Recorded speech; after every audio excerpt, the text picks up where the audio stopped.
from sword sparks powered by car batteries to a nearly blind action star who could barely speak English, the making of this cult classic was stranger than fiction.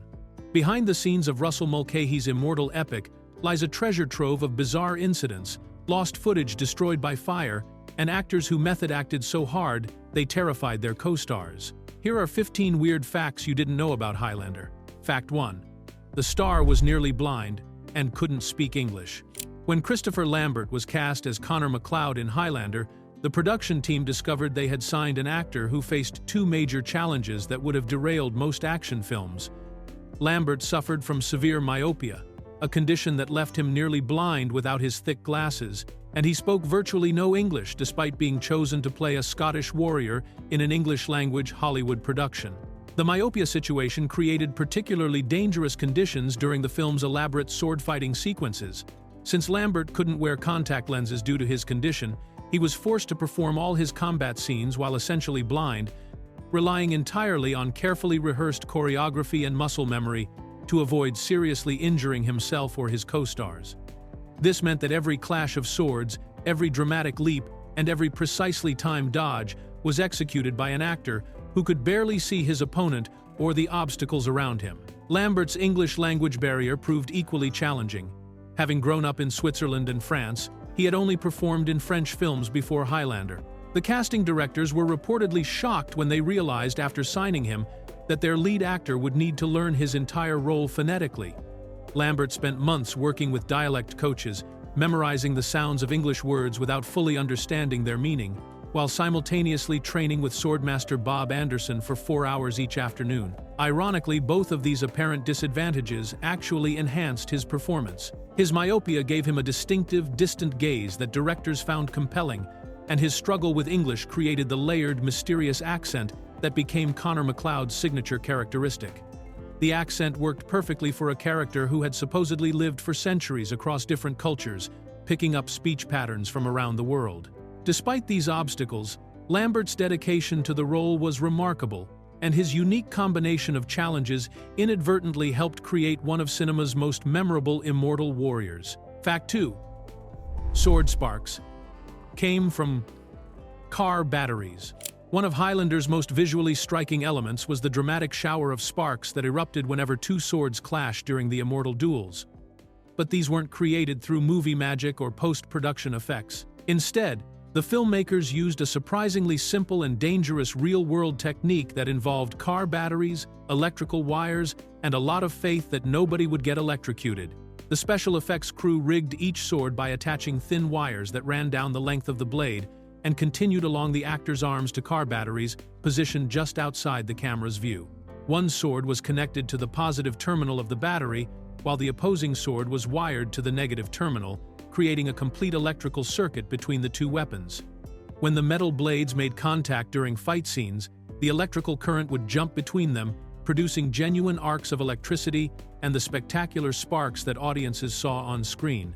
This technique required incredible precision and trust from the actors, who were essentially wielding live electrical conductors while performing complex choreographed combat sequences. The wires had to be carefully hidden and positioned so they wouldn't interfere with the sword work, while the batteries needed to be powerful enough to create impressive sparks but not so strong that they would seriously harm the performers. The method was so effective that it became a signature visual element of the film, but it wasn't foolproof. Sharp-eyed viewers can actually spot evidence of this electrical setup in several scenes, and in the final climactic battle, one of the car batteries used for the effect is clearly visible lying on the ground near Christopher Lambert's feet during the scene where Connor receives the prize. This practical approach to creating the sparks gave the sword fights an authentic energy and unpredictability that computer-generated effects of the time couldn't match, making each clash feel genuinely dangerous and electrifying. Fact 3. The original title was The Dark Knight. Long before Christopher Nolan's Batman film claimed the name, Highlander was actually developed and pitched to director Russell Mulcahy under the completely different title The Dark Knight. This original title reflected a much different vision for what would eventually become the immortal warrior epic that audiences know today. The project underwent significant changes during its development process, with the title being one of the most notable transformations. When the script first landed on Mulcahy's desk, it came with funding from Thorne EMI, and bore the Dark Knight name, suggesting a darker and more mysterious tone than the final film would ultimately embrace. The title change to Highlander marked a shift toward emphasizing the Scottish heritage and clan identity that would become central to Connor MacLeod's character and the film's mythology. This wasn't the only major title change the project experienced during its journey to the screen. Gregory Wyden's original screenplay, written as a student project at UCLA in 1981, was actually titled Shadow Clan and featured a much grimmer and more serious approach to the immortal warrior concept. The evolution from Shadow Clan to the Dark Knight, and finally to Highlander, shows how dramatically the project's focus and tone shifted as it moved through different hands and development stages. The Dark Knight title would have given the film a completely different marketing identity and audience expectations. Instead of evoking the Scottish Highlands, ancient clans, and Celtic mysticism that the final title suggested, The Dark Knight implied a more traditional fantasy or superhero approach to the story. The change to Highlander helped establish the unique cultural identity that would distinguish the film from other sword and sorcery movies of the 1980s, ultimately contributing to its lasting appeal and the development of its devoted cult following over the decades. Fact 4. Drunk Scottish extras caused medical emergencies. The production of Highlander's Scottish Highland battle scenes turned into an unexpected safety nightmare when hundreds of local extras hired to play clan warriors decided that authentic Scottish hospitality meant consuming copious amounts of whiskey during their lunch breaks. What started as a way to stay warm in the notoriously harsh Scottish weather quickly escalated into a situation that required a full medical team to be stationed on set specifically to deal with alcohol-related injuries. The extras, many of whom were recruited from Glasgow University simply because they had the long hair needed for authentic-looking Highland warriors, embraced their roles with perhaps too much enthusiasm. During the midday meal breaks, they would gather together and pass around bottles of whiskey, claiming it was necessary to keep warm in the cold, damp conditions of the Scottish Highlands filming locations. While this might have seemed like harmless fun, the situation became problematic when these intoxicated extras were then handed swords, axes, and other medieval weapons for the afternoon battle sequences. The resulting chaos was both dangerous and absurd, as the drunk extras threw themselves into the clan warfare scenes with reckless abandon, swinging their weapons with far more force and unpredictability than the carefully choreographed scenes required. The medical team found themselves treating a steady stream of cuts, bruises, and other injuries that occurred when the extras got carried away during the mock battles, forgetting that they were supposed to be acting rather than actually trying to defeat their opponents. The situation became so problematic that by the end of each filming day, many of the extras couldn't remember which weapons or costume pieces belonged to them, leading to complete confusion about props and wardrobe for the following day's shooting. The production ultimately had to implement stricter alcohol policies to ensure that the authentic Highland battle scenes didn't result in actual Highland casualties. Fact 5. Connery's iconic narration was recorded in his bathroom. Sean Connery's haunting opening narration that sets the mystical tone for the entire Highlander film was recorded in one of the most unlikely locations imaginable, the bathroom of his Spanish villa. This wasn't a creative artistic choice, but rather a practical solution that came about due to scheduling constraints and Connery's commitment to perfecting his Spanish accent for the role of Ramirez. At the time of recording, Connery was staying at his home in Spain and working intensively with a voice coach to develop the proper accent for his character, Juan Sanchez Villalobos Ramirez. When the producers needed him to record the voice-over narration rather than flying back to a professional recording studio, Connery decided to handle the session from his villa. The bathroom turned out to have the best acoustics in the house, providing a natural echo chamber that gave his voice a mysterious, otherworldly quality. The recording process was charmingly informal by Hollywood standards. Connery simply called the producers on the telephone and performed the entire narration over the phone line while standing in his bathroom. The producers listened to his performance through their phone speakers and immediately approved it. Unable to discern the actual recording quality or the unusual location through the limitations of the phone connection, what they didn't realize until later was that the bathroom's natural acoustics had created an accidental echo effect that perfectly enhanced the mystical atmosphere of the narration. When they discovered the source of the distinctive sound quality, the producers decided to keep it exactly as recorded rather than trying to recreate the effect in a professional studio. The bathroom echo became an integral part of the film's opening, contributing to the ethereal quality that draws viewers into the world of immortal warriors and ancient mysteries from the very first moments of the movie. Fact 6. Clancy Brown apologized to nuns for his blasphemy. Clancy Brown's commitment to method acting while playing the villainous Kurgan created an unexpectedly polite problem on the Highlander set when his intense portrayal of the barbaric immortal warrior made him feel compelled to apologize to religious figures for his character's behavior. Brown became so immersed in his role as the brutal, blasphemous antagonist that he maintained the Kurgan's intimidating presence even between takes, creating an atmosphere that affected everyone around him. The situation became particularly awkward during the filming of the church scenes, where Brown's character delivers some of the film's most irreverent and offensive dialogue. In one memorable sequence, the Kurgan disrupts a peaceful church service, taunts the congregation, and delivers his famous line about it being better to burn out than fade away while terrorizing the worshippers. The scene also includes moments where the character behaves inappropriately toward nuns, making crude comments, and generally desecrating the sacred space. What made this even more complicated was that the production used real clergy members and nuns as extras in these church scenes to create authentic atmosphere. Brown, despite being completely committed to his villainous character, was raised with strong personal values and felt genuinely uncomfortable with the disrespectful behavior his role required him to display in front of actual religious figures. Between takes, Brown would approach the nuns and priests, who were working as extras, and personally apologize for the rough language and blasphemous behavior that his character demanded. He explained that the offensive dialogue and actions were purely for the film and didn't reflect his own beliefs or attitudes toward religion. This created an interesting contrast between Brown's naturally respectful personality and the savage, irreverent character he was portraying, showing how deeply he had immersed himself in the role while still maintaining his own moral compass and consideration for others. Fact 7. Brown nearly decapitated Sean Connery. One of the most dangerous moments during Highlander's production occurred when Clancy Brown's nervous energy around the legendary Sean Connery led to a sword swing that came within inches of seriously injuring or even killing the former James Bond actor. Despite Brown's imposing physical presence and intimidating performance as the Kurgan, he was actually quite nervous about working alongside Connery, who was already an established Hollywood icon with decades of experience in action films. The incident took place during the filming of the climactic battle scene between the Kurgan and Ramirez in Connor's 16th-century tower home. According to the carefully rehearsed choreography, Brown was supposed to make a dramatic entrance into the scene and slice a wooden table in half with his massive sword before engaging Connery's character in their final duel.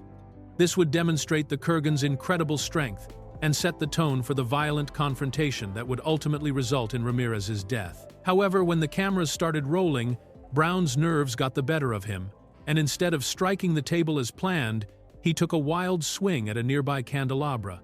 The misdirected sword stroke brought the blade dangerously close to Connery's head, missing what could have been a fatal blow by mere inches. The near miss was close enough that Connery immediately recognized how serious the situation was and reacted with understandable anger and alarm. Connery stormed off the set in fury, leaving Brown to face the consequences of his mistake. The younger actor was mortified by what had happened and spent considerable time apologizing profusely to Connery for the dangerous accident. Fortunately, Connery's anger didn't last long, and he eventually returned to complete the scene, even making light of the situation by joking that Brown should probably use his stunt double for any future scenes involving such precise sword work around other actors. Fact 8. Tons of peat covered a modern car park. When the Highlander production team chose Scotland's stunning Eilean Donan Castle as the location for Conor MacLeod's 16th-century Highland home, they faced an unexpected problem that required a massive and expensive solution involving tons of natural materials. The medieval castle, which sits dramatically on a small island where three sea locks meet, provided the perfect atmospheric backdrop for the film's Scottish scenes, but it came with one major drawback that threatened to ruin the historical authenticity of the shots. The castle's proximity to modern civilization meant that a large asphalt parking lot sat directly adjacent to the ancient structure, clearly visible from the camera angles needed to capture the sweeping establishing shots and dramatic scenes of Conor's early life. This modern convenience would have been jarringly out of place in scenes supposedly taking place in the 1500s, when cars and paved parking areas were obviously non-existent. Rather than trying to work around the parking lot by limiting their camera angles or using expensive special effects to digitally remove it in post-production, the filmmakers chose a more direct but labor-intensive approach. They ordered tons of peat, the dark organic material that forms naturally in Scottish wetlands and has been harvested for centuries as fuel and soil amendment, to be trucked in and spread across the entire parking area. The crew spent considerable time and effort distributing the peat evenly across the asphalt surface, creating what appeared to be natural highland terrain that would blend seamlessly with the surrounding landscape in the camera shots.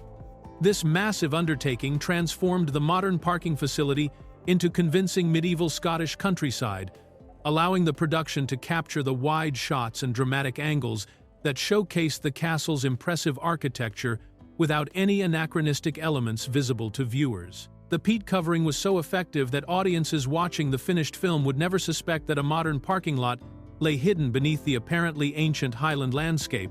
Fact 9. Queen wrote an entire album.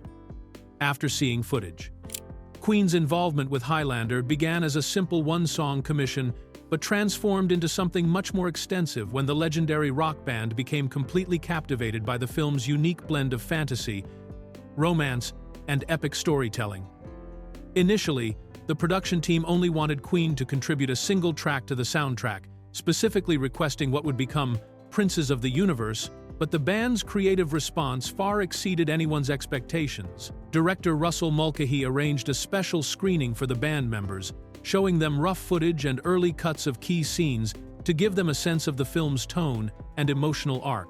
The screening proved to be incredibly inspiring for Queen, with each band member finding different aspects of the story that resonated with their musical sensibilities. Freddie Mercury was particularly taken with the film's dramatic scope and mythological themes, while Brian May found himself deeply moved by the tragic love story between Connor and his mortal wife Heather. The band became so enthusiastic about the project that they decided to write additional songs specifically tailored to match individual scenes and emotional moments in the film. Brian May famously composed "Who Wants to Live Forever" during his taxi ride home after viewing the footage, inspired by the poignant scenes of Connor watching Heather age and die while he remained eternally young. Roger Taylor drew inspiration from Connor's dialogue to create "A Kind of Magic," using the actual phrase from the script as the foundation for the song. What started as a single-song commission ultimately resulted in Queen writing most of their 1986 album, A Kind of Magic, with the majority of tracks either written specifically for Highlander or heavily influenced by the film's themes. The collaboration was so successful that several of these songs, particularly Princes of the Universe, became permanently associated with the Highlander franchise and were later used in the television series. Fact 10.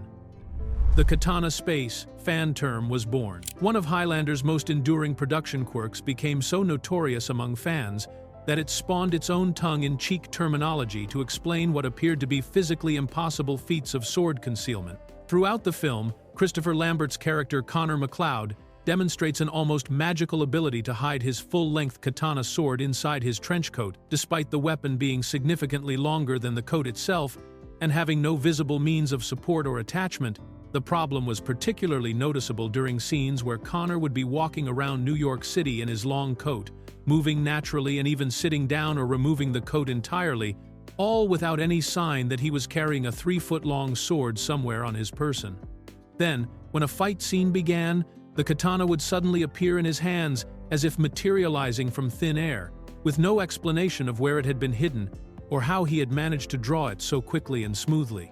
This continuity issue became even more apparent to observant viewers who noticed that Connor could perform all sorts of normal activities while supposedly carrying the concealed weapon, including getting into cars, walking through doorways, and engaging in conversations where his coat hung naturally without any bulges or unusual positioning that would suggest a hidden sword. The recurring nature of this impossible concealment led dedicated Highlander fans to create the humorous term Katana Space as an unofficial explanation for the phenomenon.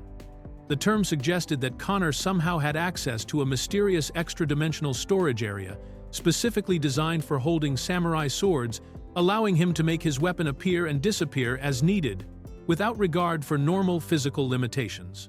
The concept of Katana Space became so popular among fans that it was eventually acknowledged by the franchise creators themselves, and the term continued to be used throughout the subsequent Highlander films and television series, whenever characters displayed similarly impossible feats of weapon concealment, turning a production oversight into a beloved franchise in joke. Fact 11. Deleted scenes were lost forever in a warehouse fire. Film preservation suffered a devastating blow when a warehouse fire permanently destroyed numerous deleted scenes and alternate footage from Highlander that could have provided fascinating insights into the original vision for the movie. Unlike many films where deleted material eventually surfaces in director's cuts or special editions, these lost scenes from Highlander can never be recovered, leaving fans to wonder what additional depth and context might have been added to the story. Among the most significant losses was an entire battle sequence featuring an Asian immortal character named Young Dol Kim, who was scripted to work as a night security guard in a New York City office building during the time of the gathering. This character was completely filmed and would have provided another perspective on how different immortals adapted to modern life while maintaining their ancient warrior skills. The sequence reportedly showed Kim fighting using traditional Japanese two-sword-style combat techniques before ultimately surrendering to the Kurgan, having grown weary of his immortal existence and willingly accepting death. The fire also consumed additional flashback scenes that would have provided more exposition about Connor's long life, including extended training sequences with Ramirez and longer versions of his encounters with other immortals throughout history. There were also more detailed action sequences and character development moments that would have helped flesh out the relationships between the various immortals and provided greater context for their centuries-spanning conflict. Some evidence of these lost scenes survived in the form of still photographs, both color and black and white, which were later used in the Highlander collectible card game to represent the Young Dol Kim character. These images provide tantalizing glimpses of what was lost, showing detailed costumes and set pieces that never made it to the final film. The warehouse fire represents one of the more tragic examples of how film history can be lost forever due to inadequate storage and preservation of original materials. Fact 12. The opening was supposed to be hockey, not wrestling. The iconic opening sequence of Highlander that introduces Connor MacLeod attending a wrestling match at Madison Square Garden was actually a last-minute change, forced on the production by the National Hockey League's refusal to cooperate with the filmmakers. The original script called for Connor to be watching a hockey game when he senses the presence of his immortal enemy Iman Fasil, setting up the dramatic sword fight that would take place in the arena's parking garage immediately afterward. The hockey setting would have made perfect sense for the story, as it would have provided a more natural backdrop for Connor's character, who had spent centuries in various locations, including cold northern climates where hockey was popular.